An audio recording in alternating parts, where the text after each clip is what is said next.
திருடர்களை நீங்க அதிகாரத்தில் வச்சா அப்புறம் பாஸ்வேர்டை திருடுறான், பணத்தை திருடுறான்னா நான் என்ன சொல்றது உங்களுக்கு சொல்லுங்க.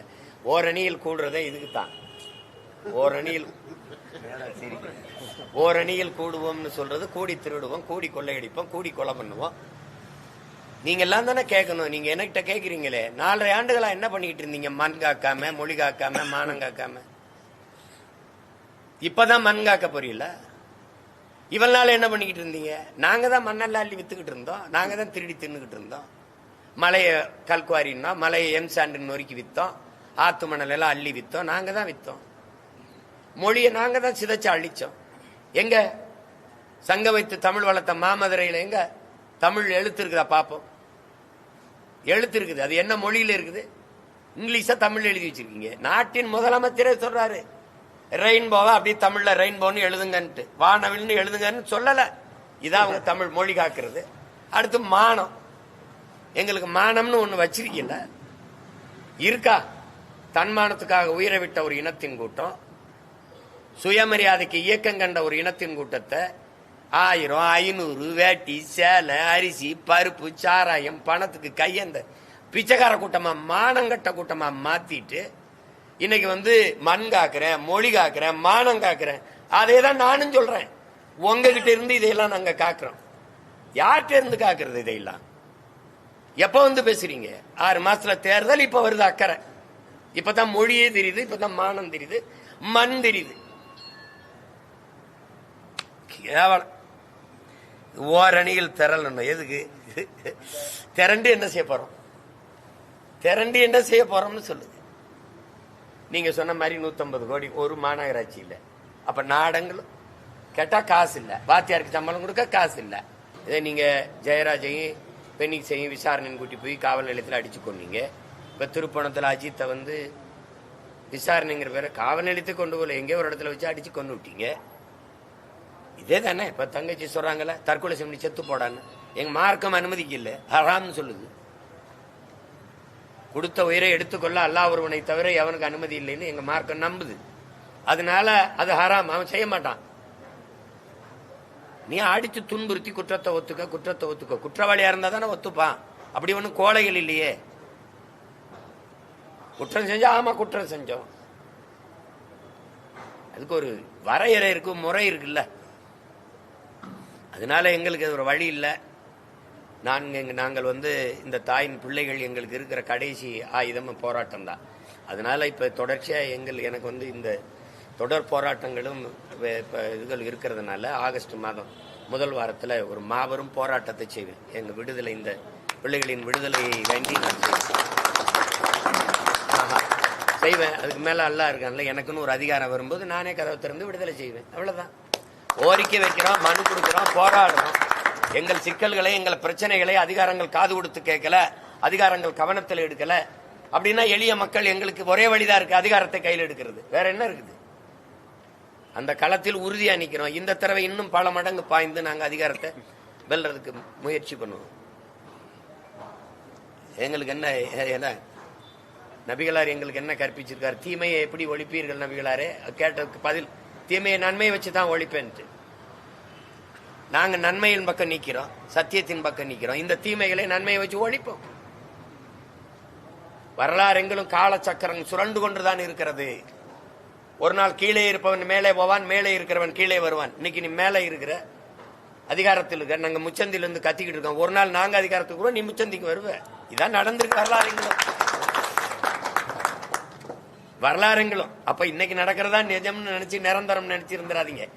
எளியோர் சிலர் வலியோர் தம்மை வதையை புரிகுவதா? பொடுதல வலியோர் சிலர் எளியோர் தம்மை வதையை புரிகுவதா? மகராசர்கள் உலகாளுதல் நிலையாமெனும் நினைவாங்கிறாங்க புரட்சி பாவலர். இதே இந்த அதிகாரம் நிரந்தரம் நினைச்சா ஆடாத. அது ரொம்ப நாள் நிலைக்காது. அது உண்மை ஊமையா இருக்கும், உறங்கும், ஆனா செத்து போயிடாது. நியாயம்னு ஒண்ணு இருக்குல்ல, எல்லா சிறைவாசிகளும் கொடுக்கிற நடைமுறையா எங்களுக்கு கடைபிடிங்க. எங்கள் தாய்மார்கள், எங்க குடும்பத்து பிள்ளைகள் பார்க்க வந்தா மனுக்கு அனுமதிங்க. அவங்களோட ஆசுவாசப்படுத்தி ஆறுதலா 2 ஒரு வார்த்தையை பகிர்ந்து கொள்ள அனுமதிங்க. தூரத்தில் நின்று கையை கூட ஆட்ட விடலன்னு மாலிக்கூட இந்த என் தாய் பேசுறா. நீ பதில் வச்சிருக்கீங்களா? கண் பார்வை மங்கி கொண்டிருக்குது பக்ருதீனுக்கு. அவன் பார்வை இருக்கும் போதே அனுப்பி வைப்பா, என்னை பார்க்கட்டும் என் தாய், என்ன இந்த தாய் கேட்கிற பதில் வச்சிருக்கல. அது நடந்துகிட்டு தான் இருக்குது. அது ஏற்கனவே 3 பேருக்குமே வழக்கு நடந்துகிட்டு தான் இருக்குது. இப்ப நாங்க கூடுதலா கவனம் எடுத்து செய்வேன். எனக்கு இதுல நான் ரத்தமும் சதையுமா இதுல உறவா பின்னி போய் நிக்கிறவன். நான் இந்த சிறை எல்லா சிறையில் இருந்திருக்கல, இவங்களோட சிறையில் இருந்தவன். அப்ப என் தங்கச்சி கையை பிடிச்சிருந்த இஸ்லாமிய சிறை கைதிகள் விடுதலைக்கு நான் ஆர்ப்பாட்டம் செய்யும் போது கோவையில் ஒரு தங்கச்சி இதே மாதிரி தங்கச்சி என் கையை பிடிச்சிட்டு அழுதது இன்னும் அப்படியே என் மனசுக்குள்ள வலியா நிக்குது. கையை பிடிச்சிட்டு அண்ணா இவ மகளை பக்கத்தில் வச்சுக்குது. என் மருமகன் இந்த பிறக்கும்போது உள்ள போனாருன்னா 18 வயசு ஆயிடுச்சு. 18 வயசு ஆயிடுச்சு. அவளுக்கு நிக்கா பண்ணி கல்யாணம் பண்ணி திருமணம் பண்ணி கொடுக்கணும்.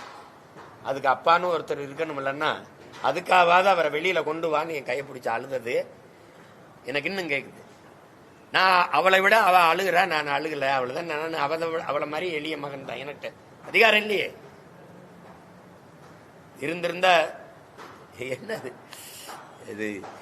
இதெல்லாம் கொடுமை நடக்குது இங்க. எங்க அண்ணன் சொன்னதான், எங்க அண்ணன் பழனி பாபா சொன்னதான், இந்த மக்கள் பாவம். யாராவது ஒருத்தன் அன்பா 2 வார்த்தை சொல்லிட்டா இவன் தான் நமக்கான தலைவன் பின்னாடி போயிடான்டா, அதான்டா பிரச்சனைன்ற. எங்களுக்கென்று அதிகாரம் இல்லாதனால தானே, எங்களுக்கென்று பேச குரல் இல்லாதனால தானே, நாங்க அதிகாரமற்ற அரசியல் வலிமையற்ற எளிய மக்களா இருக்கிறதுனால எங்களை விரட்டுறீங்க. நாங்களது சிறிய கூட்டம் நினைச்சிட்டு இருக்கிறீங்க. 13 கோடி மக்கள் உலகெங்கும் பரவி வளைக்கூடிய 13 கோடி தமிழ் தேசிய இனத்தின் மக்கள். நாங்கள் இந்த மக்களின் இந்த மண்ணின் பூர்வீக குடிகள். இந்த மார்க்கத்தை ஏற்றுக்கோம்னா மார்க்கம் எங்கள்கிட்ட வந்துச்சு. இந்த மார்க்கம் சரியா இருந்தது ஏற்றோம். நாங்க இங்கதான் இருந்தோம். மற்றவர்களை போல வந்து குடியேறுவீர்கள் கிடையாது. நாங்க மார்க்கம் எங்களுக்கு ஏற்புடையது. மார்க்கம்னா புனித வழி. இஸ்லாம் ஒரு புனிதமான வழி, தூய வழி, தூய மார்க்கம்.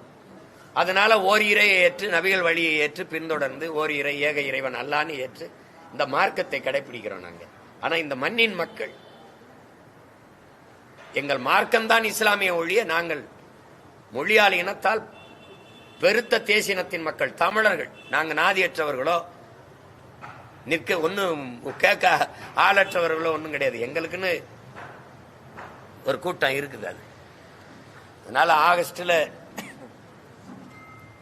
இதே ஒரு அறிவிப்பா செய்யற மிகப்பெரிய போராட்டத்தை இதே மதுரை மண்ணில் இதே என் தாய்கள் தங்கைகளுக்கு முன்னாடி நான் மாபெரும் போராட்டத்தை செய்யறேன். நீங்க அதுக்குள்ள கவனத்தை எடுத்து எங்க பிள்ளைகளை தொடரதை நிப்பாட்டுங்க.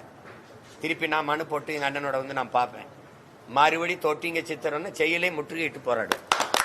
எனக்கு ஒண்ணு உங்களை எல்லாருக்கும் முன்னாடி எனக்கு வேற வேலை கிடையாது.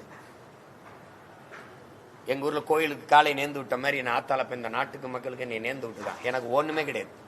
தேர்தல் போட்டிடுறது வெல்றதெல்லாம் 5வது 6வது கடமை தான் எனக்கு. இதுதான் என் மக்களின் துயர துன்பங்களை துடைப்பது, என் நிலத்தை வளத்தை காப்பது, மக்களின் நலத்தை பாதுகாப்பது, என்னை பெற்ற தாய்மார்களின் கண்ணீரை பார்த்து ரசிக்கிறதுக்கு இல்லை. நாங்க அதுக்கான காரணத்தை கண்டு துடைக்கிறதுக்கு தான் நாங்க இந்த களத்துல நிக்கிறோம். அதை கவனத்தில் வச்சுட்டு ஆட்சியாளர்கள் வேலை செய்யணும். திருப்பி நான் வருவேன், மனு போட்டு போய் பார்ப்பேன். பக்ருதீனையும் பார்ப்பேன், இஸ்மாயிலையும் பார்ப்பேன், மாலிகையும் பார்ப்பேன். பார்த்து என்ன நடக்குதுன்னு கேட்பேன். இதெல்லாம் நிப்பாட்டிக்கிறீங்க, நல்லதில்லை.